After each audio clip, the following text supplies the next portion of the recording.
Saya nak kongsi satu lagi cerita yang sangat menarik untuk tuan-tuan dirahmati Allah. Bawa balik, kongsikan dengan keluarga. Mudah-mudahan naikkan sedikit semangat dalam kita nak beribadat. Sementara tunggu tu saya diberitahu, si mati ini, orang yang meninggal dunia ini, baru selesai menjadi imam waktu asar. Dia jadi imam waktu asar, dia bagi je salam yang pertama, terus dia rebah. Jatuh betul-betul atas sejadah imam, tengah jadi imam. Allahu Akbar.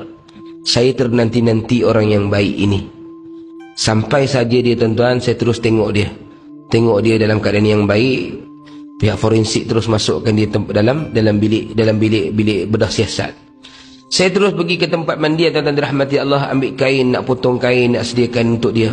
Seorang kawan saya kata, "Ustaz, nanti dulu Ustaz, kita tak boleh uruskan dia lagi hari ni." Saya waktu tu tergamam. Orang yang matinya mulia, orang yang matinya hebat, tiba-tiba tak boleh diuruskan. Saya tanya kenapa. Kawan-kawan saya bagi tahu, dia kata, "Ustaz, si mati ni tak ada sebarang dokumen pengenalan diri. Kita tak tahu dia siapa, keluarga dia belum ada buat sebarang tuntutan, kita tak tahu nak hantar ke mana. Jadi terpaksa disimpan terlebih dahulu."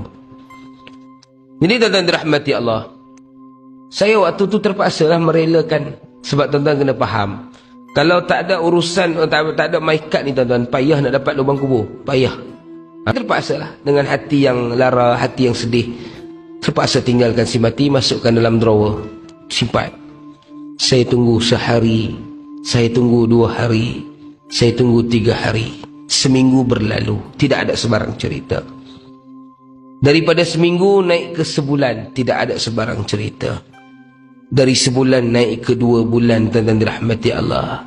Setelah 60 hari, saya dihubungi oleh seorang sahabat. Ustaz ingat lagi tak jenazah tempoh hari?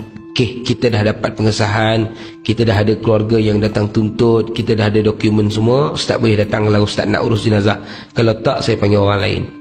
Saya kata tak apalah, pasal saya dah mulakan hari tu, saya nak tengok pengakhiran dia macam mana. Saya pun bergegas. Masa saya bawa kereta ni tuan-tuan, saya terfikir agak-agak macam mana rupa si mati. Sampai saya di pekarangan bilik mayat tu, memang ramailah pegawai agama Islamnya, pegawai pihak berkuasa, PBT dan sebagainya lah, ramai. Ada seorang pegawai polis, dia tak ada calik tepi tuan-tuan, ada paku kat atas. Jadi pegawai lah datang jumpa saya. Dia sambut saya, dia kata, "Ustaz, kita bagi penghormatan dekat you, buka jenazah." Dia sebenarnya bukan penghormatan, yang datang ni semua penakut, kan? Terus seimbang lah dengan aku. Adik, tak apalah, orang bagi penghormatan tuan-tuan, kita buka lah. Saya pun buka drawer dia, bawa keluar. Saya duk fikir macam-macam dalam kepala ni tuan-tuan, sekabut macam-macam. Tapi bila saya buka je plastik yang menutupi si mati ini waktu itu, saya menitiskan air mata. Saya terkejut dan saya tergamam. Si mati bukan saja tidak beku tuan-tuan, badannya panas dan wajahnya berpeluh. 60 hari disimpan dalam peti beku, dia masih lagi panas, wajahnya berpeluh. Allahu Rabbi, siapakah insan yang sangat istimewa ini tuan-tuan dirahmati Allah? Siapakah dia tuan-tuan? Bila ditanya kepada sahabat-sahabat, ramai yang menggiling kepala.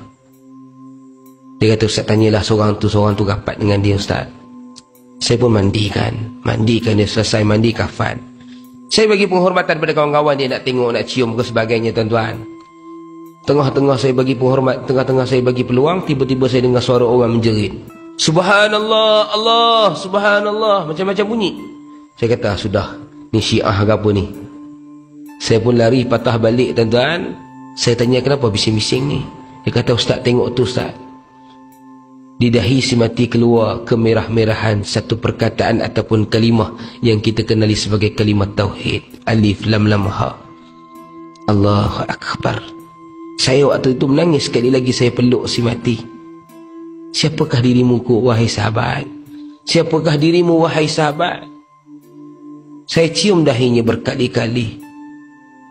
Saya tanya pada seorang sahabat yang saya tengok dekat dengan dia. Saya kata, "Kenal ke dengan si mati?" Dia kata, "Saya kenal Ustaz.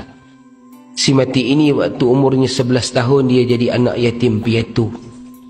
Tak ada keluarga.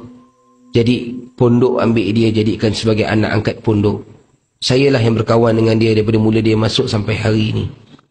Dia datang ke Malaysia ni Ustaz sebab nak cari peluang kerja sebagai imam.